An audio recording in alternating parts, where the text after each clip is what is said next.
जय हिंद विद्यार्थियों, स्वागत है आप सभी का तिवारी सर फिजिक्स के यूट्यूब चैनल पर। प्यारे बच्चों, सभी लोग जल्दी से जुड़ जाइए और बहुत खुशी की बात है, आज से जो है हम लोग इंटरव्यू का भी सिलसिला जो है स्टार्ट कर रहे हैं। और सिंटू यादव हैं, इटावा के रहने वाले हैं और इनका फेज 3 क्लियर हो गया है, एयरफोर्स एक्स ग्रुप। तो आज आप सभी लोगों को अपने सक्सेस की स्टोरी को ये बताएंगे, किस तरीके से इन्होंने फेज 1 क्लियर किया, किस तरीके से इन्होंने फेज 2 को क्लियर किया और फेज 3 भी इनका क्लियर हो गया, मेडिकल भी फाइनल हो गया। तो आज ये पूर्ण सफलता पर हैं, ठीक है। और कैसे कैसे इन्होंने तैयारी किया और कैसे इस मुकाम को इन्होंने हासिल किया है, आज ये 1 बाय 1 सिंटू यादव सबसे पहले अपने इंट्रोडक्शन से शुरू करेंगे और आप सभी लोगों से परिचित होंगे, ठीक है। सारे विद्यार्थी जितने भी लोग जुड़े हैं, एक बार सभी लोग वीडियो को इसको शेयर करिए, फटाफट आपके सारे मित्र लोग आ जाएं, ठीक है। अब एक एक विद्यार्थी जितने भी चयनित हुए हैं, जितने भी बच्चों का फेज 3 क्लियर होता जाएगा, सारे बच्चों को जो है बुला करके यूट्यूब चैनल के माध्यम से आप सभी को मोटिवेट किया जाएगा, जिससे आगामी एयरफोर्स एग्जाम को आप भी क्रैक करें, फेज 1, फेज 2, फेज 3, ठीक है। आपको एक आइडिया मिल जाएगा कि जो है किस तरीके से जो हमें फेज 1 क्लियर करना है, कैसे 2 को क्लियर करना है और 3 में क्या क्या प्रोसेस होता है। यानी पूरी तरीके से आपको जानना है सिलेक्शन का पूर्ण प्रोसेस क्या होता है, ठीक है। तो सभी विद्यार्थियों का हार्दिक स्वागत है। सभी बच्चे जो है जुड़ते जाएं, फटाफट जल्दी से जुड़ जाएं सभी लोग। और सबसे पहले सिंटू यादव जो है अपना परिचय बताएंगे और एक एक चीज जो है 1 बाय 1 डिस्क्राइब करेंगे। तो सभी विद्यार्थियों का हार्दिक स्वागत है तिवारी सर फिजिक्स के यूट्यूब चैनल पर। सिंटू यादव, स्वागत है, बहुत बहुत बधाई आपकी सफलता की। तो आपके सभी मित्र लोग लाइव देख रहे हैं। जय हिंद दोस्तों, मेरा नाम सिंटू यादव है। मेरा गांव इटावा के पास, मतलब मेरा गांव ग्राम नंगला भूरे, पोस्ट मेरा मलौसी पड़ता है, तहसील मेरी भरथना है और जिला इटावा है। इटावा उत्तर प्रदेश से हूँ मैं। मेरे पिताजी का नाम मिस्टर राकेश यादव है, वो एक फार्मर हैं और हम 2 भाई हैं। मेरे बड़े भैया mister Manoj Yadav Indian army में हैं। बेटा जो है आप सबसे पहले तो आप जो है एक एक चीज आप बताएंगे। फेज 1 आपने क्लियर किया, 2 भी क्लियर किया, 3 क्लियर किया। तो जो भी आपके मित्र लोग सब जुड़ चुके हैं, काफी बच्चे जो है आपको बधाई भी दे रहे हैं। लोकेश सैनी और राजीव, अंकित, गिरजेश यादव, बहुत सारे लोग हैं जुड़ चुके हैं। सब लोग जो है कांग्रेचुलेशन बोल रहे हैं। आप सभी अपने मित्रों को जो है सभी मित्रों को बहुत बहुत धन्यवाद। हम चाहते हैं कि आप हमसे मोटिवेट हों और आगे अपनी लाइफ को सफल बनाएं। सभी का बहुत बहुत धन्यवाद। तो सबसे पहले बेटा जो है आप जो है पहला जो चरण था आपका, जो फेज 1 था, फेज 1 के लिए कैसे आप कानपुर आए और कैसे हमारे तक पहुंचे। पहली बार आप, जैसा कि आपने बताया भी है कि पहले बार में जो है आप फिजिक्स में जो है डाउन हो गए थे, जबकि नंबर आपके ठीक ठाक थे। और फिर हमारे तक पहुंचे। तो कैसे कैसे एक एक स्टेप, गांव से आपका जब कानपुर आगमन हुआ तो कैसे आप यहाँ पर आए और जो है किस तरीके से हमारे तक पहुंचे, ये चीज विद्यार्थियों को बताओ। और विद्यार्थी लोग सभी आपके मित्र लोग जो है जानना चाहते हैं, ठीक है। क्योंकि पहले तो तिवारी सर को उतने लोग नहीं जानते थे, लेकिन अभी पिछले 2-3 साल में तो सारे लोग अब जानने लगे हैं, है ना। तो बताइए फटाफट जो है फेज 1 के लिए कैसे बात करते हैं फेज 1 की। तो फेज 1 मीन्स होता है रिटन एग्जाम, और जो रिटन एग्जाम होता है ये पूरे एयरफोर्स सिलेक्शन की प्रक्रिया में रीढ़ की हड्डी होता है। सबसे मेन चीज यही होता है।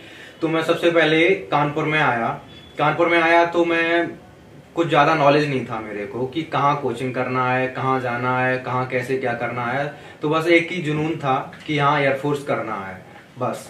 तो कंबाइंड कोचिंग में एडमिशन लिया, वहाँ पढ़ाई स्टार्ट किया। तो कंबाइंड कोचिंग का प्रॉब्लम रहता है कि कंबाइंड कोचिंग में एक ना एक कोई टीचर में मतलब ठीक नहीं होते हैं, सारे टीचर अच्छे नहीं मिल पाते। तो उसी वजह से कहीं ना कहीं मुझे फिजिक्स के टीचर अच्छे नहीं मिल पाए। तो उस वजह से मैं फर्स्ट एग्जाम दिया जिसमें मेरे 38 मार्क्स थे। इंग्लिश में 14 थे, मैथ में 16 थे, फिजिक्स में 8 थे। तो स्कोर अच्छा था और मैं लगभग 3 बार फिजिक्स में फेल हुआ हूँ। हर बार मेरा इंग्लिश और मैथ क्लियर हुआ है, बस फिजिक्स क्लियर नहीं हो पा रहा था। तो कंबाइंड कोचिंग में मैं 2 बार पढ़ा, उसके बाद भी मेरा रिजल्ट नहीं आया। उसके बाद मेरे को तलाश थी फिजिक्स के अच्छे टीचर की। तो मैं फिजिक्स के अच्छे टीचर की तलाश में था। तो फिर जब खूब अच्छे से मतलब भटक लिए, पूरा अच्छे से भटक लिए काकादेव में, उसके बाद मुझे तिवारी सर के बारे में पता चला। तो तिवारी सर के इधर बैनर वगैरह से इस तरह से मैं पता करते हुए छपेड़ा पे सर की कोचिंग है तो मैं इधर पहुंचा। तो पहुंचा तो सर के इधर, और सर से थोड़ा मतलब सर की ज्यादा डिटेल नहीं दी जाती है यहाँ, बस सीधा सीधा ऑफर कर दिया जाता है, आप पढ़ के देख लीजिए, जब खूब जी भर जाए, अच्छे से पसंद आ जाए, सेटिस्फाई हो जाओ, उसके बाद आप एडमिशन लो। तो वही सेम हुआ। तो मैंने तो लगभग 14-15 दिन आराम से डेमो लिया, अच्छे से पढ़ा समझा, तो सारी चीजें बहुत अच्छी लगी। उसके बाद मैंने एडमिशन लिया, एडमिशन लेके पढ़ाई चालू की। पढ़ाई चालू करने के बाद सर के यहाँ पढ़ा तो मुझे संतुष्टि हुई, और पढ़ाई का जो कंटेंट देखा तो कंटेंट बहुत बढ़िया था, बहुत एक नंबर कंटेंट था, जैसा कि पूछा जाता है एग्जाम में, उस कंटेंट से बहुत ज्यादा एकदम 100% मैचिंग थी। तो उस हिसाब से अच्छा लगा, दिल को संतुष्टि हुई। उसके बाद मैं अच्छे से पढ़ाई स्टार्ट कर दिया। तो जैसा कि मैं पढ़ने में शुरुआत से ही अच्छा था, लेकिन वही है थोड़ी गाइडेंस अच्छी नहीं मिल पा रही थी, तो नहीं हो पा रहा था। तो यहाँ बहुत जबरदस्त गाइडिंग मिली, और मैं अच्छे से पढ़ाई की, तो इस बार फिजिक्स भी क्लियर हो गई थी, तो और बाकी सब्जेक्ट में कोई दिक्कत नहीं थी। तो इस तरह से पूरा फर्स्ट क्लियर हो गया था। टोटल स्कोर जो है बच्चे पूछ रहे हैं 47 मार्क्स है टोटल स्कोर। तो और जो है किसी को कोई चीज पूछना हो तो जरूर आप जो है पूछ सकते हैं, ठीक है, कमेंट के माध्यम से। और अच्छा, और जो लोग गांव से अगर हाँ, एक लोग पूछ रहे हैं 14 दिन डेमो कौन लेता है। बेटा अगर मान लो आप किसी के बारे में नहीं जान रहे हैं, तो हमारे यहाँ देखो डेमो का मतलब यह है कि जैसे बच्चे बैठे रहते हैं, पढ़ते रहते, जब जो है चेक होता है तो बच्चे भी सोचते हैं हाँ भाई हम तो संतुष्ट ही हैं, पढ़ाई अच्छी हो रही है, तो अब एडमिशन ले लेना चाहिए। कोई जबरदस्ती नहीं होता है यहाँ पर, है ना। ऐसा नहीं है डेमो 14-15 दिन इन्होंने विचार बना के आया था कि 15 दिन हम डेमो लेंगे। नहीं, ऐसा नहीं था। वो क्या था कि फीस का प्रॉब्लम था। मेरे पास अगर फीस होती तो मैं जल्दी जमा कर देता, तो फीस की प्रॉब्लम की वजह से तो सर ने तो ऑफर कर दिया था कि आप संतुष्ट हो जाओ, उसके बाद एडमिशन ले लेना। तो ऐसा नहीं रहता है कि आपको 14-15 दिन डेमो लेना है। मेरे पास फीस नहीं थी, मैं सर से रिक्वेस्ट किया कि सर मैं कुछ दिनों बाद जमा कर दूंगा, तो सर मान गए, इसलिए मेरा इस तरह से 14-15 दिन का डेमो हो गया था। वो फीस पे डिपेंड करता है, जिसके पास होता है वो तुरंत जमा कर देता है, मेरे पास नहीं था तो थोड़ा लेट जमा कर दिए थे। अभी बच्चों आप लोगों को जो है फेज 1 के बारे में बताया जा रहा है, क्योंकि देखो जैसा कि सिंटू ने कहा कि जो है एयरफोर्स सिलेक्शन के लिए जो मेन होता है वो फेज 1 होता है। अगर आप फेज 1 नहीं निकाल पाएंगे तो 2 और 3 में कैसे जा पाएंगे। तो पहला स्टेप, तो यहाँ पर जो है फिजिक्स में आपने क्या अनुभव किया सर? कैसे मतलब जो हम पढ़ाते हैं, देखो फिजिक्स तो सबको ही पढ़ाता है, ऐसा तो है नहीं कि जो फिजिक्स कोई नहीं पढ़ाता, सभी को आता है, लेकिन यहाँ पर क्या आपको मतलब अन्य से जो है आपको डिफरेंट लगा, क्या भिन्नता है? मैं बताना चाहूंगा कि फिजिक्स सभी पढ़ाते हैं, बहुत सारे टीचर हैं, सभी लोग पढ़ाते हैं और सबके यहाँ से सिलेक्शन होते हैं। ऐसा कुछ नहीं है कि मतलब केवल एक ही जगह से सिलेक्शन होते हो, लेकिन कोई एक खास बात होती है किसी पर्टिकुलर टीचर में जो थोड़ी बहुत ज्यादा अच्छी होती है। जैसे कि मैं सर के इधर आया तो सर के इधर सबसे मेन चीज थी वो कंटेंट की थी, कि कंटेंट बहुत बढ़िया था, मैच करता था, फालतू का नहीं पढ़ाया जाता है, पीएचडी नहीं कराया जाता है, एकदम सेलेक्टेड कंटेंट। और सबसे उसमें भी सबसे अच्छी चीज अपडेशन। तो सर हर छमाही में वो रिव्यू वगैरह लेते हैं बच्चों से, तो किस तरह के क्वेश्चन आते हैं वो अपडेट करते रहते हैं, नए क्वेश्चन पुराने निकाल देते हैं जिनका जरूरत नहीं होता है, नए क्वेश्चन ऐड करते रहते हैं। तो अपडेटेशन और एक बहुत अच्छी चीज है, सर अपने कंटेंट को अपडेट करते रहते हैं। और सबसे मेन चीज है कि जो कुछ टीचर हमने देखे हैं काकादेव में कंबाइंड कोचिंग वगैरह में, तो उन्हें हो सकता है ज्यादा नॉलेज हो, और नॉलेज होता ही है तभी टीचर पढ़ाते हैं, तो वो अपने थोड़ा नॉलेज का दिखावा करते हुए बच्चों को टाइम कम देते हैं। तो कोई कितना भी नॉलेज वाला हो, आप कितने भी नॉलेज वाले से पढ़ेंगे, जब तक आपको टाइम नहीं देगा तब तक आपका कुछ नहीं होने वाला है। तो ये इस चीज में तो ना जितनी तारीफ करूँ ना सर की उतनी कम है, क्योंकि जो बच्चा पढ़ा होगा वो समझ जाएगा कि सर कितना टाइम देते हैं, बहुत ज्यादा टाइम देते हैं, जिस तरह से जरूरत रहती है उस तरह से। जैसे कि जब आप एडमिशन लेंगे तो आपको 1 आवर 30 मिनट का टाइम लिखित में दिया जाएगा कि आपको इतना टाइम मिलेगा। तो शुरुआत में जब सर की क्लास चलती है तो ऐसा ही कुछ 20-30 दिन तक ये टाइम चलता है 1 आवर 30 मिनट का। उसके बाद 2 घंटे हो जाता है, 2.5 घंटे हो जाता है, जैसे जैसे एग्जाम आता है तो 3, 4, 5, 6 घंटे तक वो टाइम चला जाता है आराम से। तभी और उसमें भी एडिशन टाइम जब क्लास चलती है तो दो बार बुला लेते हैं सर लास्ट टाइम पे, तो 2 बार बुला के क्लास दे देते हैं। तो इतना मतलब टाइम बहुत ज्यादा देते हैं, बहुत अच्छे से पढ़ाते हैं, बहुत अच्छे से समझाते हैं। तो समझाने का तरीका जो मिलेगा यूनिक है सर का, इतना अच्छे से इतने प्यार से मुझे तो आज दिन तक कोई नहीं समझा पाया, शायद ही कोई समझा पाए। तो बहुत अच्छे से समझाते हैं, कंटेंट भी अच्छा है, टाइम भी देते हैं, सारी चीजें अच्छी हैं। तो ये सारी चीजें। और अगर बात करें पर्सनल बिहेवियर की, तो पर्सनल बिहेवियर भी बहुत अच्छा है। तो ये सब चीजें बहुत अच्छी लगी हमें सर की। नेचर के बहुत एकदम बहुत अच्छे सर हैं। और फीस का है तो फीस सर की एकदम, फीस भी ज्यादा नहीं है, एकदम एवरेज फीस है। कोई ज्यादा नहीं कह सकता फीस को। जिस हिसाब से सर मेहनत करते हैं उस हिसाब से अगर एक पल के लिए कोई 6 महीने पढ़ के सोचेगा तो लगेगा कि हाँ यार थोड़ी सी कमी है फीस, ज्यादा का तो सवाल ही पैदा नहीं होता। और फीस का क्या है, सभी के लिए सेम है, कोई कम ज्यादा नहीं है, कोई करेक्शन नहीं। और एक बार जमा करनी रहेगी, उसी में जो भी होगा, कोई नाइट क्लास नहीं, कोई मतलब एक्स्ट्रा क्लास भी लगेगी तो उसका कोई चार्ज नहीं रहेगा। सब कुछ इसी में, सीट वगैरह जो भी रहेगा XYZ सब इसी में मिलेगा। कोई भी फालतू का चुतियापा नहीं कि नाइट क्लास लगेगी 200 जमा करो, एक्स्ट्रा क्लास लगेगी 500 जमा करो, एग्जाम आ गया ये वो कुछ नहीं करना। मैराथन लगेगी 200 जमा करो। मैराथन में क्या होता है, बच्चों का टाइम बर्बाद होता है। मैराथन की प्लानिंग इधर काकादेव में की जाती है, लगभग टीचर लोग 10-15 दिन पहले अनाउंस कर देते हैं कि अभी मैराथन होने वाली है। तो बच्चे मैराथन की तैयारी में लग जाते हैं और सेल्फ स्टडी को कहीं ना कहीं थोड़ा कम कर देते हैं। और रेगुलर पढ़ाई में एक दिन की, एक रात की मैराथन क्लास होती है तो बच्चे फिर उसके लिए 3-4 दिन सोते हैं एक दिन की मैराथन करके, तो जिससे कि कहीं ना कहीं कोई फायदा नहीं मिल पाता है। सर भी इनडायरेक्टली मैराथन देते हैं, जैसे कि लास्ट टाइम जैसे 3-3 घंटे के लिए 2 बार में बुला लिया एक दिन में, तो मैराथन ही हो गई ऑलमोस्ट। क्योंकि रात में बुला के लोग देते हैं 6 घंटे की लगातार, सर ने 2 बार बुला के दे दिया तो अच्छे से पचेगा। दिन बना है पढ़ने के लिए, रात बनी है सोने के लिए। अब रात में एक दिन पढ़ा करके आपको अध्यापक लोग जो है सिपाही बनाना चाहते हैं, तो मुझे तो कहीं से समझ नहीं आता कि 62 चैप्टर जो है, 62 चैप्टर्स जो है एक रात में कैसे पढ़ाते हैं, है ना। और 200 रुपए 100 रुपए आपसे लेते हैं, तो ये बेवकूफ बनाना ही हुआ ना। तो 6 महीने की कोचिंग क्यों चलाते हो? अगर आपको 1-2 दिन में ही सिलेक्ट कराना है तो 2 दिन की ही फीस लो। बच्चे आते हैं यहाँ पर, खाना रहना सब बर्बाद होता है। तो बहुत सारे लोग जो है बेवकूफ बना रहे हैं। तो हम ऐसे जो है विद्यार्थियों से हम कहना चाहेंगे, ऐसे टीचर से सावधान रहें जिन्होंने, जो मैराथन के नाम से आपसे पैसा लेते हैं और कहते हैं हम 2 दिन में कंप्लीट सिलेबस कराएंगे, ये कराएंगे वो कराएंगे। ये सबका कोई मतलब नहीं। जब तक आपका कॉन्सेप्ट एक बार क्लियर नहीं होगा तब तक शायद आप जो है सेलेक्ट नहीं हो पाएंगे, रिटन एग्जाम में अच्छे नंबर नहीं आपके आ पाएंगे। क्योंकि होता क्या है कि जरूरी नहीं 62 चैप्टर से पूरे से एग्जाम में आए, है ना। वो भाई किसी चैप्टर से आया, किसी चैप्टर से नहीं आया, लेकिन पढ़ना आपको सब कुछ है विद कॉन्सेप्ट। अगर आपने कॉन्सेप्ट पढ़ रखा है तो बहुत बढ़िया रहेगा। तो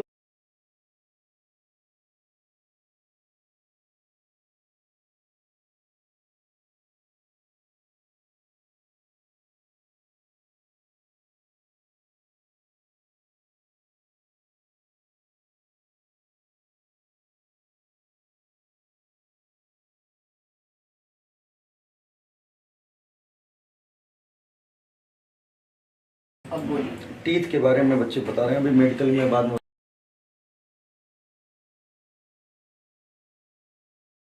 हाँ तो जो बता रहे थे बता। हाँ तो बच्चों थोड़ा सा नेटवर्क जो है चला गया था, नेट चला गया था, इस वजह से जो है थोड़ा सा बाधा पहुंची। ठीक है, सभी का पुनः स्वागत है। सिंटू यादव जो है अपने बारे में कुछ डिटेल बताएंगे, ठीक है। और कोचिंग के बारे में तो खैर बता ही दिए हैं, आप सभी को पता भी है।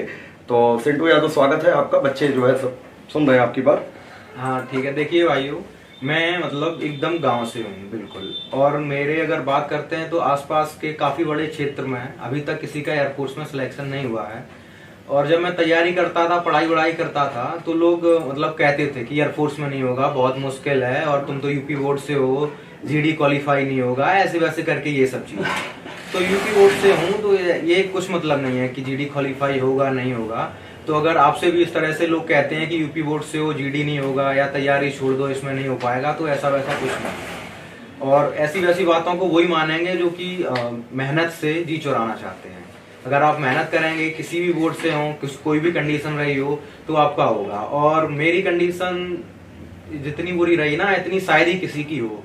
मैं जिस स्कूल में पढ़ा था उधर 11th में मैं स्कूल में ही पढ़ा, तो 11th में मेरे को फिजिक्स में कुछ नहीं करवाया गया था। यूनिट डायमेंशन के 1-2 चैप्टर करवाए गए, और फर्स्ट फिजिक्स जैसे कि पढ़ानी चाहिए थी फर्स्ट ईयर में, वो उधर टीचर की कमी रहती है गांव क्षेत्र में, और खासकर फिजिक्स के टीचर की कमी रहती है। मैथ वैथ के तो मिल ही जाते हैं, तो इस हिसाब से फिजिक्स में नहीं पढ़ पाया था। तो 12th में मैं स्कूल जाना छोड़ दिया। 12th में मैं इटावा मेरे इधर गांव के पास का शहर पड़ता है, वहाँ जाके मैं सिर्फ कोचिंग स्टार्ट किया। तो उधर मैं मैथ, फिजिक्स, इंग्लिश सारे सब्जेक्ट की कोचिंग किया। तो उधर मैंने फिजिक्स का सेकंड पेपर तैयार किया था। फर्स्ट पेपर मेरे को बिल्कुल नहीं आता था। तो फर्स्ट पेपर जब फिर मैं तैयारी करने आया कानपुर में, कंबाइंड कोचिंगों में टाइम कम देते थे, 1 घंटे का रहता था, तो उसमें थोड़ा लेट आना, थोड़ा जल्दी जाना करके, तो यही 40-45 मिनट का समय देते थे सर लोग। तो मेरा जैसे कि पहले से वीक था, तो नहीं, थोड़ा समझ में नहीं आता था। और अगर एक्स्ट्रा टाइम नहीं देते, शुरुआत में एक्स्ट्रा टाइम दिए थे डाउट वगैरह पूछने के लिए, लेकिन बाद में एक्स्ट्रा टाइम देना बंद कर दिए थे। तो इस तरह से मतलब बहुत ज़्यादा दिक्कत हुई। तो फिजिक्स में नहीं हो पाता था। लेकिन जब सर के इधर आए तो सर मतलब एकदम बेसिक से लेके और एकदम टॉप पॉइंट तक ले जाते हैं पूरे सिलेबस को। तो इधर जैसे कि बेसिक की हमें ज़रूरत थी, तो बेसिक में इधर अच्छे से physics first one, first second दोनों का अच्छे से फिजिक्स क्लियर किया। मैं अच्छे से पूरा समझ में आ गया था, तो आराम से क्लियर हो गया। तो यही है कि इस पे नहीं जाना है कि आप गांव से हो या मतलब अच्छे स्कूल से नहीं पढ़े हो या यूपी बोर्ड से हो, या आपके सराउंडिंग्स के लोग ऐसे कहते हैं कि एयरफोर्स कठिन है, मुश्किल है, नहीं हो पाएगा, जीडी नहीं होगा। तो इस सब पे नहीं जाना है। मेरे को भी बहुत कहा गया था, लेकिन मैं कभी किसी की बात नहीं माना।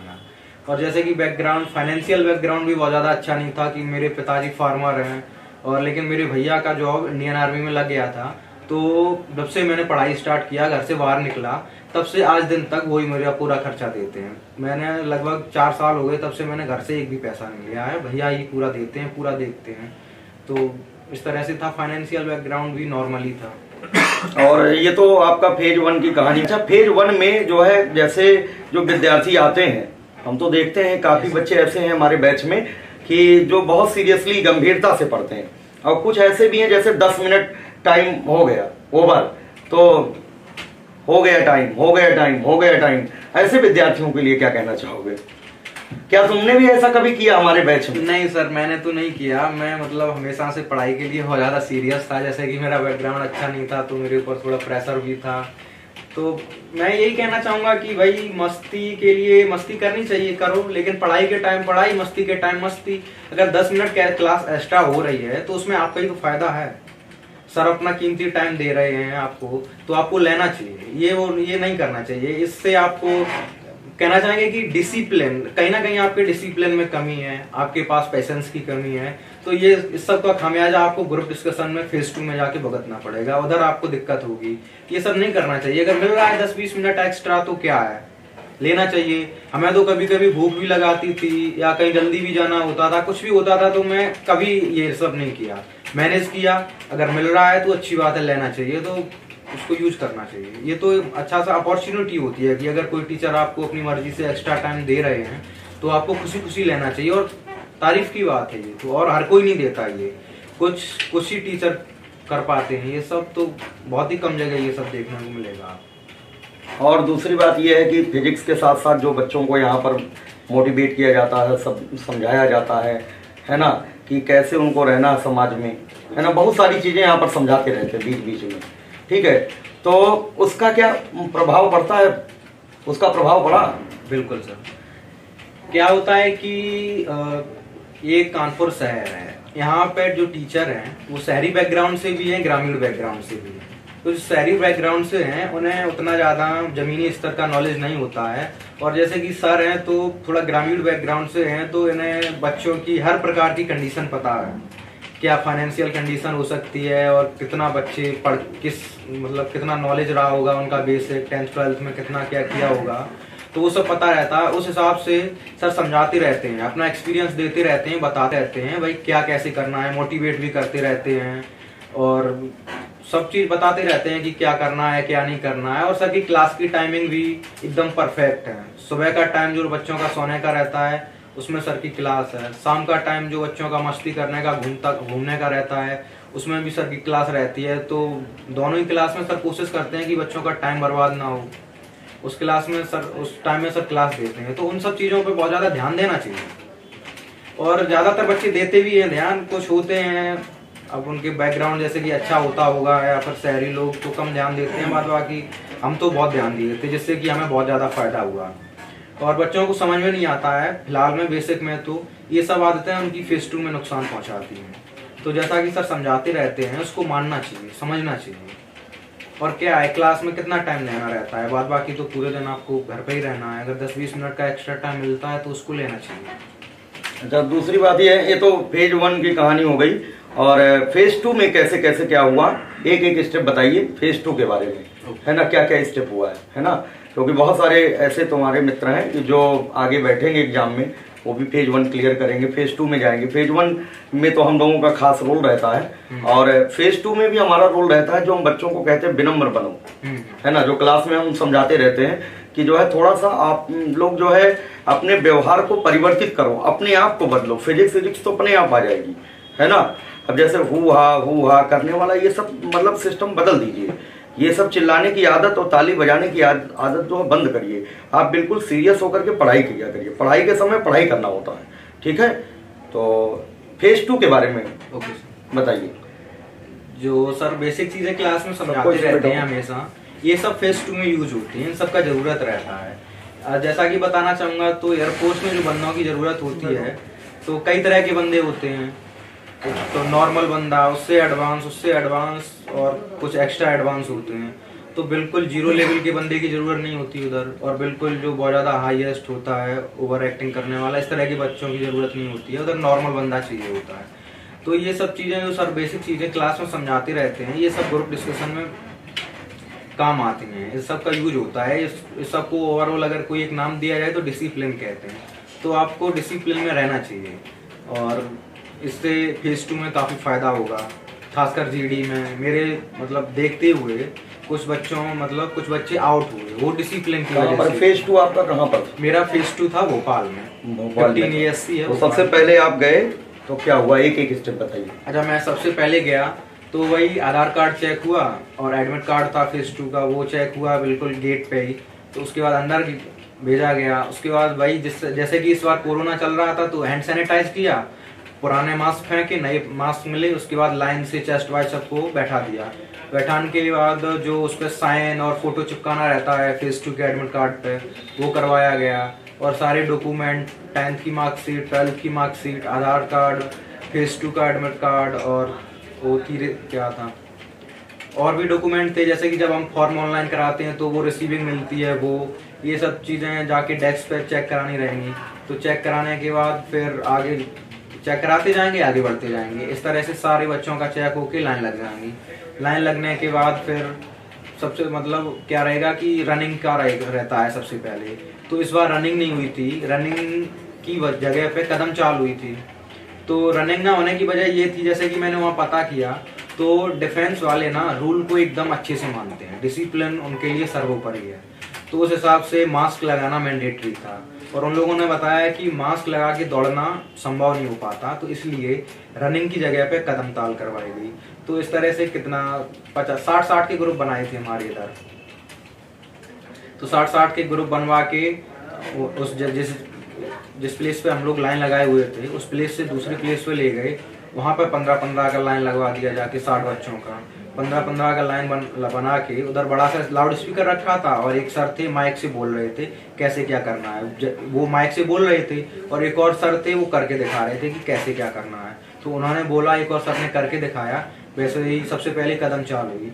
तो कितना कुछ था, ऐसे ही 50 कदम चाल करने थे। तो 50 कदम ताल हम लोगों ने की, और कदम ताल का प्रॉपर तरीका होता करने का, जैसे बताया गया था वैसे हम लोगों ने कर दिया।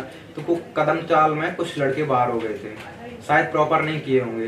तो कदम ताल के बाद फिर पुशअप का रहता है, 10 पुशअप करनी होती हैं प्रॉपर वे में, और वो वे सर बोलेंगे, और वो एक और रहते हैं वो बता देंगे कैसे करना है।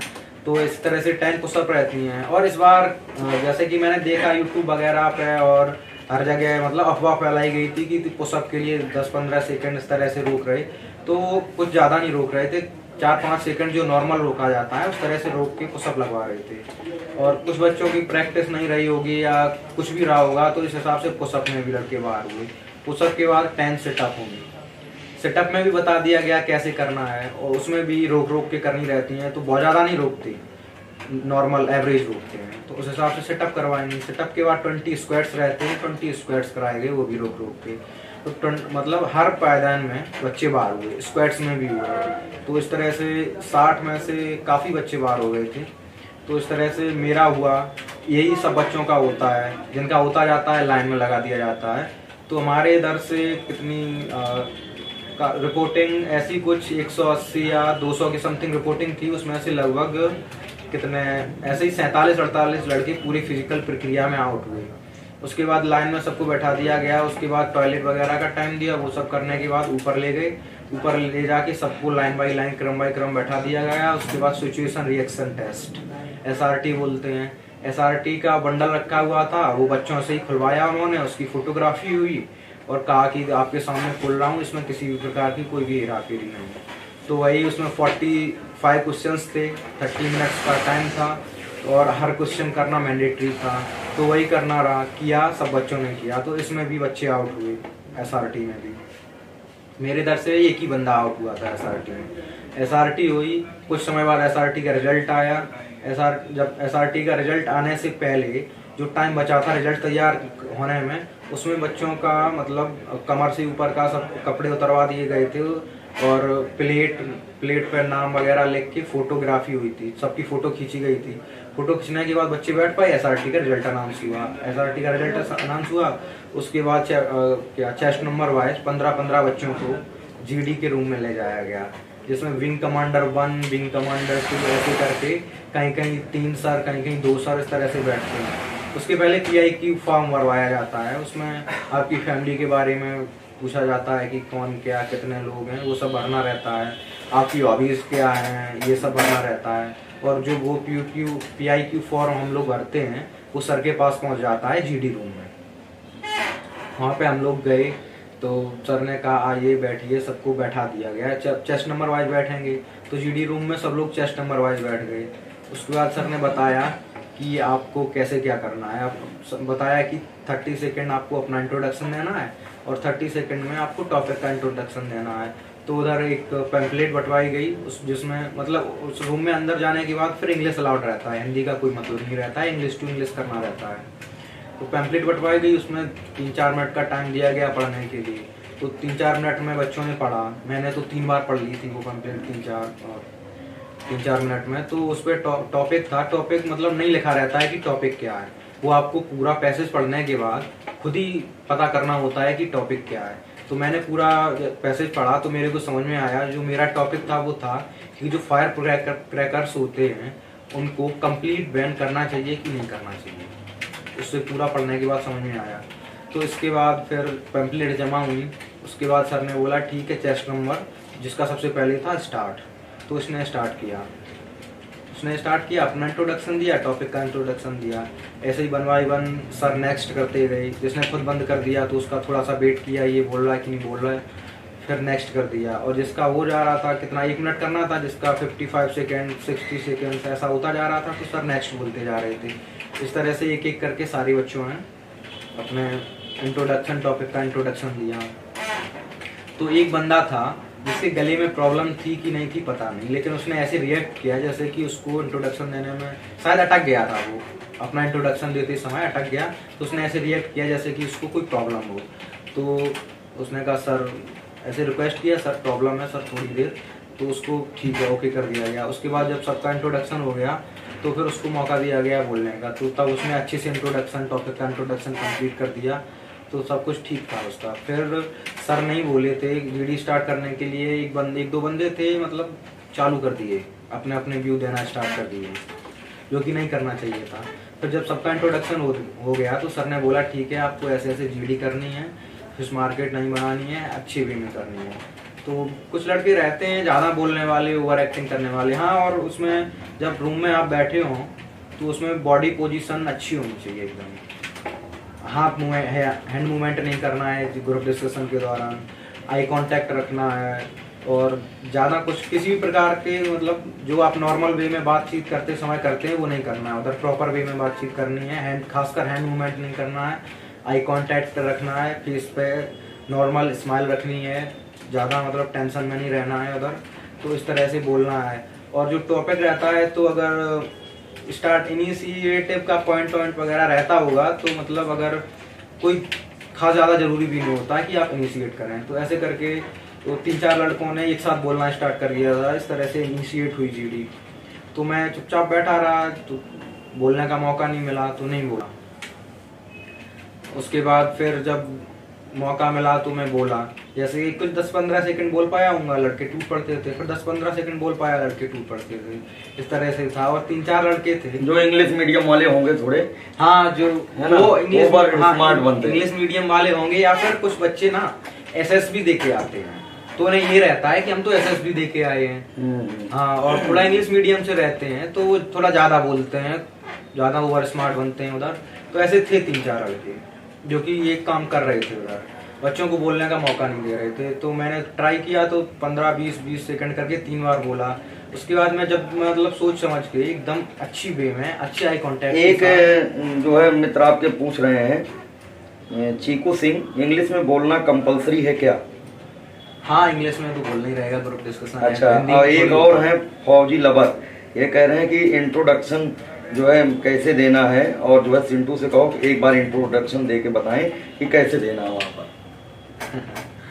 ठीक है, बता देता हूँ। इंट्रोडक्शन में सारी चीजें नॉर्मल रखनी है, कोई भी मतलब ज्यादा फालतू की चीजें ऐड नहीं करनी है, बिल्कुल नॉर्मल इंट्रोडक्शन रखना है, जैसा कि मैंने नॉर्मल इंट्रोडक्शन। ठीक है, मैं अपना इंट्रोडक्शन देता हूँ। मैंने सबसे इंट्रोडक्शन देना चालू किया तो बोल दिया था, good afternoon all of you, my name is Sintu Yadav, I belong to Etawah in UP, I have completed my schooling from UP board in 2017 with 75%. Currently I am doing CSJM University. I like to play cricket. My major strengths are my self-confidence and hard work. I want to join Indian Air Force because the pride of being a breed of a different kind. और आगे थोड़ा family के बारे में भी फिर बता दिया था, जैसे कि मेरे पास टाइम था तो टाइम में ही सारी चीजें करनी होती हैं, तो मैं फैमिली के बारे में बता दिया था। My father Mr Rakesh Kumar is a farmer and my mother Mrs Ravindri Devi has been our homemaker. I have 1 brother and 3 sisters. इतना बोल के मेरा इंट्रोडक्शन कंप्लीट हो गया था, और पूरे इंट्रोडक्शन में मैंने सारी नॉर्मल चीजें बोली थी, कुछ भी फालतू की या ऐसी वैसी चीजें नहीं थी, और उन्हें नॉर्मल इंट्रोडक्शन ही चाहिए होता है। इस तरह से मैंने अपना इंट्रोडक्शन दिया था। और उसके बाद टॉपिक पढ़ा था, तो टॉपिक के इंट्रोडक्शन में भी मैं कितना 35-40 सेकंड बोल दिया था अच्छे से। और जो है बहुत सारे विद्यार्थी ये पूछ रहे हैं फिजिक्स के लिए बेस्ट बुक, तो बुक बेटा कोई बेस्ट नहीं है ना, एक कोई बुक बेस्ट नहीं है, ये तो सिंटू खुद ही बताएंगे कि जो कंटेंट यहाँ पर दिया जाता है, जो मटेरियल दिया जाता है वो कैसा है। अगर आप सर के इधर पढ़ते हैं तो सारी बुकों का निचोड़ करके सीट्स में दे दिया जाता है, तो बुक के पीछे भागना की क्या जरूरत है। बुक में क्या होता ना कि नीचे ऊपर लेवल के क्वेश्चन होते हैं, बहुत सारे क्वेश्चन होते हैं, ठीक है, तो अब वो भी क्वेश्चन मिल जाते हैं आपको किताब में। अगर किसी किताब को आप फॉलो करते हैं तो उसी में आप उलझे रहते हैं, परेशान रहते हैं, आपका कॉन्फिडेंस लेवल जो है लो होता जाता है। और हम लोगों को एयरफोर्स क्रैक करना है, नेवी क्रैक करना है, एनडीए क्रैक करना है, तो हम लोगों को जो है बिल्कुल बेसिक से पढ़ना होता है। तो बेसिक क्वेश्चंस बहुत कम किताबों में देखने को मिलते हैं, और एक किताब में तो मिलता ही नहीं। तो जो हम लोग यहाँ पर कंटेंट पढ़ रहे हैं वो पर्याप्त है, सफिशियंट है। और जो कॉपी में नोट्स बनवाया जाता ना, वो कई किताबों का मिक्सचर है, उसको आप पढ़िए, ठीक है, बहुत अच्छा रहेगा। नोट्स ही सबसे बढ़िया रहता है। ऐसे तो आप कितनी बुकों को फॉलो करें, महीने का टाइम रहता है, उसमें भी आपको फिर और भी सब्जेक्ट। तो मैं पहुंच गया था, मेरा 5 फरवरी का टिकट था, 6 फरवरी को मुंबई में पहुंच गया था। 7 फरवरी को जाके मैंने पूरा देखा, मेरे लोकेशन को अच्छे से जांचा परखा, क्योंकि मुझे पहुंचना था उधर टाइम पर। तो हाँ, टाइम का हमेशा ध्यान रखना है, फेज 2 में भी, मेडिकल में भी टाइम के आधे घंटे पहले ही पहुंचना है। तो जैसे कि 6:30 का टाइम दिया गया था मुझे मेडिकल के लिए, तो मैं 5:30 पर पहुंच गया था, और मेरे सेंटर पे 6 o'clock पे पूरा 6 बजे अंदर कर लिया गया था हम लोगों को। अंदर करने के बाद लाइन लगवा दी। सबसे पहले तो क्या, चेस्ट नंबर अलग रहता है, मेडिकल का चेस्ट नंबर 1 से 45 तक मिलता है, तो चेस्ट नंबर उधर जो कि उसमें फेज 2 में दे दिया गया था, उसी चेस्ट नंबर को उन्होंने परमानेंट मार्कर से हैंड पे लिख दिया था चेस्ट नंबर। उसके बाद 45 लड़के में से मेरे इधर 38 लड़के पहुंचे थे, 45 की रिपोर्टिंग होनी थी, किसी कारणवश नहीं पहुंच पाए। तो उधर बच्चों को लाइन में लगा दिया गया। 4 फॉर्म भरने होते हैं, एक्सरे फॉर्म, ईसीजी फॉर्म।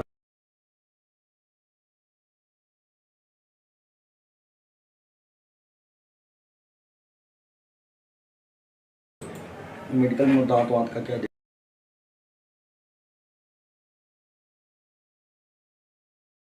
हाँ ठीक है, तो लाइन लगवाई गई एज यूजुअल, फॉर्म भरवाए गए, फॉर्म भरवाने के बाद बायोमेट्रिक हुआ, बायोमेट्रिक होने के बाद ले जाया गया तो यूरिन लिया गया, ब्लड लिया गया, ब्लड का सैंपल लिया गया, ब्लड का सैंपल लाने के बाद ऐसे ही 1 बाय 1 आगे बढ़ाया गया।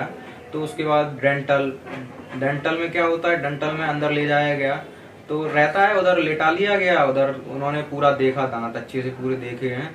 तो मेरे की जैसे दांत मैं दिखा रहा हूँ तो गैफिंग है, तो गैफिंग का कोई प्रॉब्लम नहीं होता है गैप। और काला अगर नॉर्मल काला लगा रहेगा दांतों में, कुछ रहता है काला काला तो भी प्रॉब्लम नहीं है, अगर बहुत ज्यादा है तो ही प्रॉब्लम है।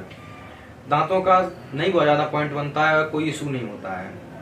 तो दांतों में बस ऐसे ही दांत चेक हो गए। उसके बाद क्या ईसीजी हुआ, तो ईसीजी में तो कुछ चुतिये टाइप लड़के होते हैं वही बाहर होते हैं, बाद बाकी सबका ईसीजी हो जाता है।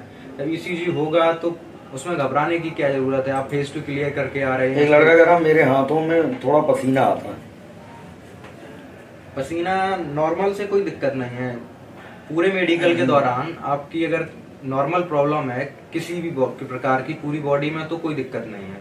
जब थोड़ी हाई प्रॉब्लम होती है तब वो रेमेडिकल देते हैं, ऐसे नॉर्मल प्रॉब्लम में नहीं देते हैं। ऐसे तो हर किसी की कोई ना कोई नॉर्मल प्रॉब्लम रहती है, तो सभी को रेमेडिकल थोड़ी ना दे देंगे। तो अगर नॉर्मल पानी आता है तो कोई दिक्कत नहीं है।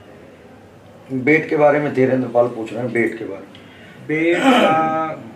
बेड ओवरवेट अंडरवेट दोनों रहता है, तो बहुत ज्यादा ओवरवेट नहीं होना चाहिए, बहुत ज्यादा अंडरवेट नहीं होना चाहिए। अब बेड जैसे कि मेरी हाइट उन्होंने 163 निकाली और मेरी जो लोअर रेंज थी वेट की वो थी 47 किलो से 55 किलो तक, अपर रेंज थी वो 55 किलो से 60 किलो 300 ग्राम तक। तो मेरा 60 किलो निकला था, आराम से पास हो गए थे। तो इस रेंज से आप आइडिया लगा सकते हैं कि कितनी हाइट के हिसाब से कितना वजन चाहिए होगा। एग्जैक्ट तो हमें नहीं पता कि उनका क्या स्केल रहता है वजन नापने का। तो अगर थोड़ा बहुत 1-2 किलो एक्स्ट्रा भी अगर रहता है या कम रहता है तो वो लोग बोल देते हैं कि ठीक है, आप जब आप ज्वाइनिंग पे आइएगा तो बढ़ा के लाइएगा। तो अगर बहुत ज्यादा ही होता है किसी का 10 किलो 8 किलो इस तरह से ज्यादा या कम है तो फिर पॉइंट मिलना रहता है। एक विद्यार्थी पूछ रहा कि हाइट कितनी होनी चाहिए यही नहीं पता। 152.5 एयरफोर्स के लिए हाइट चाहिए होती है, तो लगभग सभी की होती है, तो हाइट का कोई प्रॉब्लम नहीं होती। जीडी, एक बच्चा पूछ रहा जीडी के बारे में बताओ भाई, कैसे करें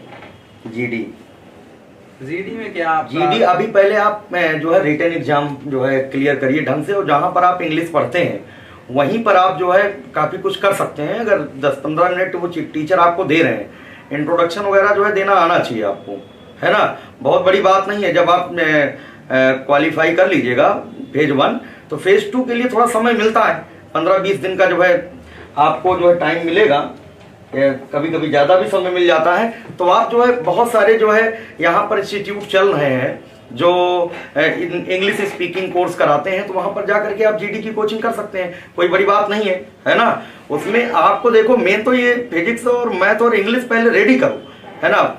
जो पहला स्टेप है फेज 1 क्लियर करो। आप ये परेशान ना हो कि आपको इंग्लिश कम आती है, आप गांव देहात क्षेत्र से हो और आपको लिया नहीं जाएगा, ऐसे भ्रमित ना होइए। जीडी सब क्लियर हो जाएगा, परेशान नहीं होना। जीडी से आप टेंशन ना लो, है ना। आप पढ़ते रहिए केवल बस, है ना, और अपने आप को बैलेंस करके चलिए, संतुलित करके चलिए, कोई समस्या नहीं आने वाली है, ठीक है। और बाकी तो इनको तो फिजिक्स में ही दिक्कत थी, तो फिजिक्स की कोचिंग इन्होंने किया। बाकी सब्जेक्ट इनका अच्छा वैसे ही था, ठीक है। वहां से 11th-12th अच्छे से पढ़ के आए थे, तो काफी कुछ वही 11th-12th का ही होता है। प्रैक्टिस अच्छे से किया, यूट्यूब चैनल के माध्यम से इतने चैनल पे लोग पढ़ा रहे हैं, अपना देखते रहे, जो है कोई दिक्कत नहीं है, जो है निकल गया, है ना। फिजिक्स इन्होंने ऑफलाइन कोचिंग ज्वाइन की, ढंग से अपना पढ़ा। पहले आकर के कंबाइन में जो है अपना फंस गए थे, और इसके बाद अब जो है फिर इंडिविजुअल में आए हमारे पास, क्योंकि वहां पर फिजिक्स का कंटेंट वो अच्छा नहीं मिल पाया था। ये सारी चीजें हैं, मतलब कुल मिला के ये है। बहुत सारे जो है स्टूडेंट ऐसे हैं जो पूछ रहे हैं।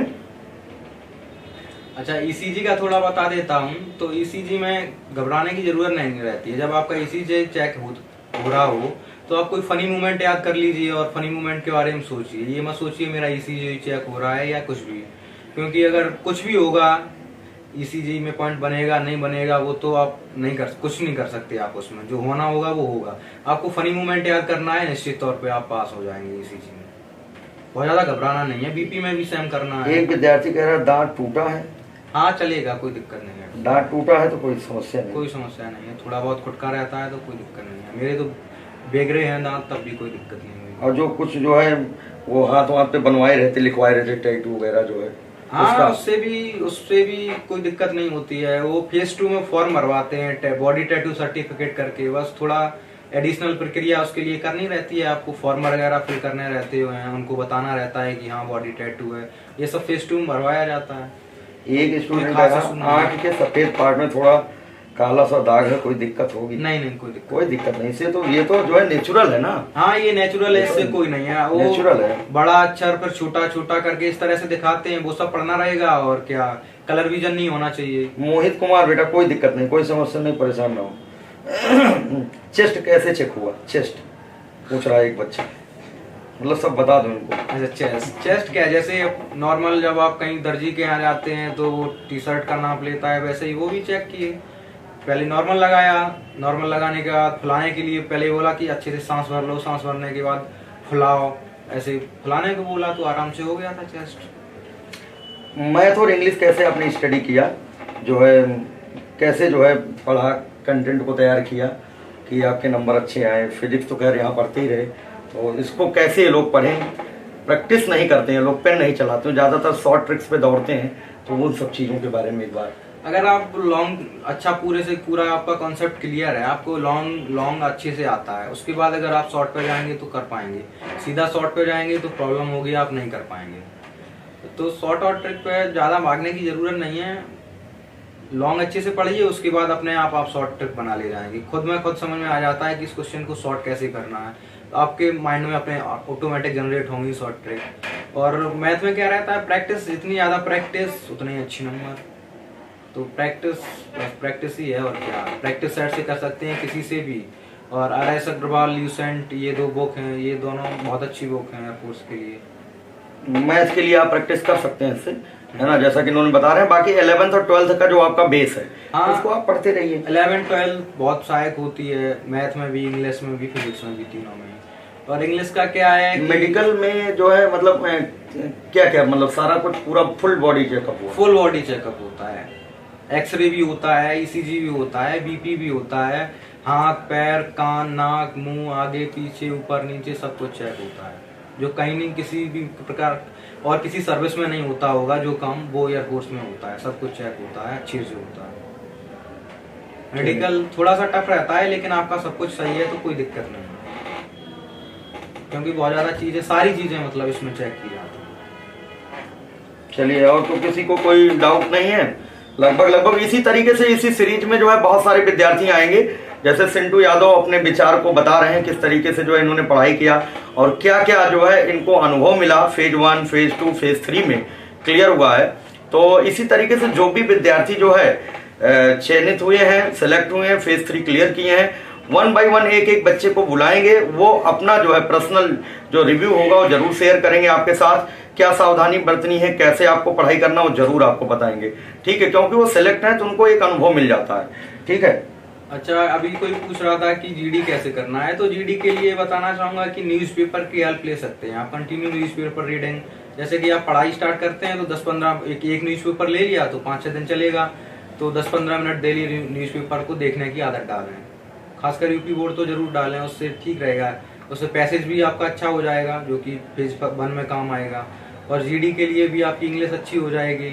और जब भी आप घूमते हैं, खाते पीते कुछ भी करते रहते हैं, तो डेली दिनचर्या की चीजें होती हैं, उनको इंग्लिश में कन्वर्ट करके खुद से बोलने की कोशिश करते रहें, तो ठीक हो जाएगा। और बाद बाकी टाइम मिलेगा उसमें आप तैयार करें। और टॉपिक के लिए ना डरें कि जरूरी नहीं होता कि पढ़ा हुआ टॉपिक ही मिले तो ही आप GD क्वालिफाई कर पाएंगे, ना भी पढ़ा हुआ मिले तब भी आप कर ले जाएंगे। कॉमन सेंस होना चाहिए, आपको वो पंपलेट मिलेगी, उससे काफी हेल्प मिल जाएगी। अगर आपको जनरल नॉलेज नहीं है, दुनिया के बारे में बिल्कुल कुछ पता ही नहीं है, तो आप कुछ नहीं बोल पाएंगे। अगर थोड़ा बहुत जनरल टॉपिक आते हैं जो डेली लाइफ में यूज होते हैं, वही टॉपिक आते हैं, पैम्पलेट मिलेगी, आप उसमें पढ़ाएंगे तो काफी कुछ समझ में आ जाएगा। और बाद बाकी डिसिप्लिन में रहना है, हैंड में मूवमेंट नहीं करना है, ये सब। और थोड़ी बोलने की प्रैक्टिस करना है, जैसे कि मैं बोल रहा हूँ, मेरा तो नेचुरली ऑटोमेटिक आवाज बहुत क्लियर रहता है, तो वहाँ भी क्लियर थी, तो आवाज को क्लियर रखना है। और अगर जैसे कोई नेचुरली किसी का मतलब रहता है ना कि हकला के या इस तरह से थोड़ा बहुत बोलता है, तो अगर नॉर्मल अकलाता है या ये सब होता है तो भी चलता है, कोई दिक्कत नहीं है। बस अच्छा बोलना चाहिए, डिसिप्लिन में होना चाहिए, कंटेंट अच्छा होना चाहिए, बॉडी लैंग्वेज वगैरह उसकी ठीक ठाक होनी चाहिए, तो वो भी चल जाता है। अगर कोई बहुत ज़्यादा अकलाता है या मतलब सामने वाले को समझाने में अगर एबल है अपनी बात को, तो फिर ठीक है, पास है। अगर अकलाता है, सामने वाले उसकी बात ही नहीं समझ पा रहा है, तो फिर नहीं होगा। ग्रे हेयर कोई प्रॉब्लम नहीं, ग्रे हेयर क्या कोई फालतू की प्रॉब्लम है ना। अब ये सब पूछोगे तो जो है ना, आप लोग एकदम बढ़िया से रहिए, पढ़िए मेहनत से और फेज 1 क्लियर करिए। बाकी मेडिकल में सब आप फिट है ना। मेडिकल में ज्यादा दिक्कत आप लोगों को नहीं है, आप लोग पढ़ाई कर रहे हो है ना। अभी जो है नवयुवक को कोई दिक्कत थोड़ी है, मेडिकली आप सब फिट है ना। बस केवल आप जो है फिजिक्स में फिट हो जाइए, मैथ में फिट हो जाइए, इंग्लिश में फिट हो जाइए। बाकी आगे का स्टेप तो जो चलता रहेगा, कोई समस्या नहीं आएगी, ठीक है। और हाथ टूटा है तो क्या होगा सिंटू बताओ। हाथ वाथ टूटा है तो अगर उसमें कोई प्रॉब्लम नहीं होती है, उससे काम करने में, वेट उठाने में, किसी भी प्रकार का कुछ कहीं डिसबैलेंस नहीं, अगर बिल्कुल सही है कोई दिक्कत नहीं। मतलब टूट गया फिर कम्प्लीटली अच्छे से जुड़ गया तो कोई प्रॉब्लम नहीं है। टूटा है, अभी भी टूटा है, अगर वो आपको हाथ मतलब कपड़े उतार के हाथ सामने करने को रहेगा, देखेगा, समझ में आता है कि हाँ ये टूटा हुआ है। एक और प्रश्न है कुछ बच्चों का, कौन सा अटेम्प्ट था आपका? सबसे मुख्य बात तो ये है कि आप जो है मतलब एयरफोर्स का जो है पीछा नहीं आप छोड़े। बहुत सारे बच्चे एक ही बार पढ़ते हैं और मालूम उनका रिजल्ट पॉजिटिव नहीं हुआ तो कहते हैं मेरा हो ही नहीं पाएगा, चले जाते गांव। नहीं, जाने की जरूरत नहीं है। तो अटेम्प्ट अपना बताइए, कौन सा अटेम्प्ट में आपने जो फाइनल किया इस बार, फेज नंबर 3? ये मेरा लास्ट अटेम्प्ट था जिसमें मेरा हो गया है। लास्ट अटेम्प्ट समझिए। तो जो लास्ट वाले हैं वो परेशान बिल्कुल ना हो। बहुत सारे बच्चे जो कमेंट किया करते हैं, पढ़ते नहीं है। जब हम ऑनलाइन पढ़ाना शुरू करते हैं तो वही फालतू बातें किया करते हैं, सर मेरा लास्ट अटेम्प्ट है, कुछ करिए सर, कुछ करिए सर। अरे कर तो रहे हैं भाई, पढ़ा तो रहे हैं। तो आप अगर पढ़ेंगे अच्छे से फिर कोई समस्या नहीं आएगी, है ना। लास्ट अटेम्प्ट है तो बस आप रेगुलरिटी मेंटेन कीजिए, अच्छे से रेगुलर पढ़िए, हो जाएगा। जैसे कि मेरा हुआ, मेरा लास्ट अटेम्प्ट पे आ गया, मैं लास्ट में हुआ जाके। लेकिन उसमें वही रीजन रहा कि मेरा फिजिक्स अच्छी नहीं थी और सही जगह लेट पहुंच पाया काफी समय बाद, तो इसीलिए लेट हो गया। राघव कोई बात नहीं बेटा, परेशान ना हो, सब सही है। दांत वांत का कोई ज्यादा रोल नहीं होता है ना। आपकी पर्सनालिटी अच्छी होनी चाहिए, आपकी बॉडी लैंग्वेज अच्छा होना चाहिए, आपका जो है जीडी में आई कांटेक्ट ठीक से होना चाहिए, मुस्कुराहट हल्की सी होनी चाहिए, है ना। फालतू बातें नहीं आपको करना है वहां पर। जिस तरीके से कभी कभी बच्चे क्लास में जो है हुआ किया करते हैं, है ना। किसी से प्रश्न पूछा जा रहा, 10 बच्चे और बोल देते हैं। जैसे हम कह देते हैं बलागुण कैसी राशि है, किसी बच्चे से पूछते हैं तो पीछे वाला कह देता सदिश राशि है ना। ये नहीं होना चाहिए। हाँ, ये नहीं होना अब चाहिए। हमने किसी से पूछा है ना, हमने आपसे तो नहीं पूछा है, ऐसे वहां पर भी कर देते हैं। यही कमियां होती हैं, बाहर कर दिए जाते हैं, यही होता है। मतलब वहां पर हाई प्रोफाइल के बच्चे नहीं चाहिए उनको, बहुत लो प्रोफाइल के नहीं चाहिए, बिल्कुल मध्यवर्ती होना चाहिए, मीडियम स्टूडेंट होना चाहिए। मुझे लगता है जितने बच्चे यहाँ बैठते हैं सब मध्यवर्ती ही हैं जो क्लास में आते हैं। 2-4-6 की बात छोड़िए, 2-4-6 तो हाईटेक आते हैं, वो अपने आप को ओवर स्मार्ट समझते हैं, तो उन्हीं को हम टारगेट ले लेते हैं, बताते भी रहते हैं कि भैया सुधर जाओ आप, है ना। तो सारी कमियां बताते रहते हैं। बहुत सारे बच्चों को अच्छा भी नहीं लगता है ना, लेकिन बहुत सारे बच्चों को अच्छा लगता है जो हमारी बात को समझते हैं, है ना। तो जो समझेंगे वो सफल होंगे। चश्मे के बारे में बच्चे पूछ रहे हैं। चश्मे का जब आप मेडिकल लेने जाएं, अगर आपको चश्मा लगता है तो किसी MBBS मतलब स्पेशलिस्ट से उसका पर्चा बनवा के ले जाइए। कोई भी स्पेशलिस्ट हो, कहीं का भी हो, कैसा भी हो, अगर आप उससे पर्चा बनवा के ले जाते हैं तो वो एक्सेप्टेबल है। चंदन रॉय, ये सब चेक होता है, सारा कुछ चेक होता है। बॉडी में कुछ बचते ही नहीं जो चेक ना होता हो। जो कहीं चेक नहीं होता है वो एयरफोर्स में चेक, समझ गए ना। कुछ अब समझ रहे होंगे, कुछ ऐसा बचता नहीं जो चेक ना होता हो। मेडिकल जो है होता है बहुत भयानक होता है, यहाँ पर सब चेक होता है, परेशान ना हो, है ना।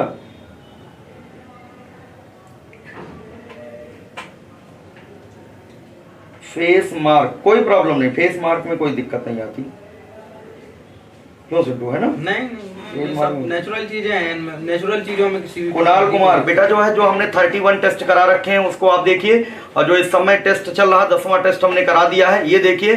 टॉपिक वाइज जो टेस्ट हमने कराया है बहुत पहले, ठीक है, पिछले एग्जाम के लिए, उसको आप पढ़िए, ठीक है। श्योर सिलेक्शन होगा, निश्चित होगा।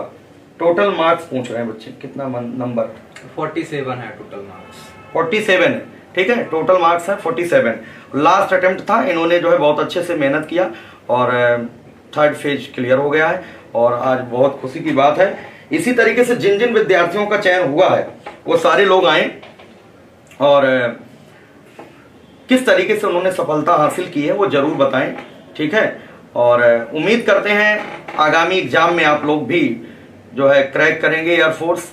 आपका फेज 1, फेज 2, फेज 3 क्लियर होगा। सभी बच्चों के लिए बहुत बहुत आशीर्वाद है, सिंटू यादव के लिए बहुत बहुत आशीर्वाद, जितने भी हमारे जो है विद्यार्थी चयनित हुए हैं सभी को बहुत बहुत आशीर्वाद, बहुत बहुत शुभकामनाएं, ठीक है। सिंटू जो है अब आगे जो है अब घर जाओगे कल? हाँ, और क्या जी निकल जाओगे? हाँ, शाम को निकल जाएंगे, नहीं तो सुबह निकल जाएंगे। हाँ, आप जो है घर जाएंगे। घर इनका जो है बहुत सारे बच्चे बाद में जुड़े हैं। घर इनका है इटावा। इटावा में कहाँ से है आप? मेरा गांव नंगला भूरे, ग्राम नंगला भूरे, पोस्ट मलौसी, तहसील भरथना, जिला इटावा, पिन कोड 206242। ये मेरा पूरा पता है। ठीक है बच्चों, तो इस तरीके से आज आप लोगों को जानकारी मिली है। ऐसे धीरे धीरे और भी विद्यार्थी जो आएंगे, ठीक है, तो वो एक एक चीज सब क्लियर करते जाएंगे। धीरे धीरे आप सभी को अनुभव हो जाएगा, है ना। और जो आप डरते रहते हो जीडी से और चीजों से, वो डर नहीं लगेगा आपको, सिर्फ आप पढ़ते रहिए, ठीक है। तो मिलते हैं बच्चों। अगर आप में मेहनत करने की आदत है तो डरने की जरूरत नहीं है। मेहनत करते रहिए, आपका होता रहेगा। जो मेहनती होते हैं उन्हें डरने की जरूरत नहीं, उनका होना ही होना है। एक चीज बता दो, मतलब एकदम बैलेंस रहना है। हाँ, बैलेंस रहने का मतलब यह है कि एकदम जो है अपने आप को संतुलित रखिए। और खासकर हम बताते हैं यहीं से सुधार होगा। आप सभी जो है क्लास में बैठिए बिल्कुल शांति से। हम क्लास में नहीं आते हैं तो आप जो है 10-15 मिनट जो है, जो समय मिलता है 10 मिनट, उसमें आप रिवाइज करिए। जो हमने पिछला पढ़ा है उसको रिवाइज करिए। आपके पास समय है 10 मिनट का, है ना। अब आप आ करके फालतू बातें करते हैं, मोबाइल चलाते हैं, ये सब ठीक नहीं है ना। आप पढ़ने के लिए आ रहे हो तो पढ़िए। जैसे कि सिंटू यादव तो आगे ही बैठते थे, तो हम तो इनको पूरी तरीके से देखा करते थे और जो है ये आई कांटेक्ट बनाए रखते थे। मतलब हम कहते हैं जिन बच्चों को हम पहचान लेंगे, समझ जाओ उनका सिलेक्शन होगा, तो हम इनको तो पहचानते थे, स्पेशली इनका नाम भी जानते थे, नाम भी लिया करते थे, है ना। और प्रॉपर तरीके से टेस्ट भी यहाँ पर कराया जाता है। अभी आप लोगों का भी रेगुलर STM स्टार्ट कर देंगे प्रॉपर तरीके से, कोई दिक्कत नहीं है। ऑनलाइन के माध्यम से तो मैं करा ही रहा हूँ, है ना। तो बेस्ट कंटेंट आप सभी को दिया जा रहा।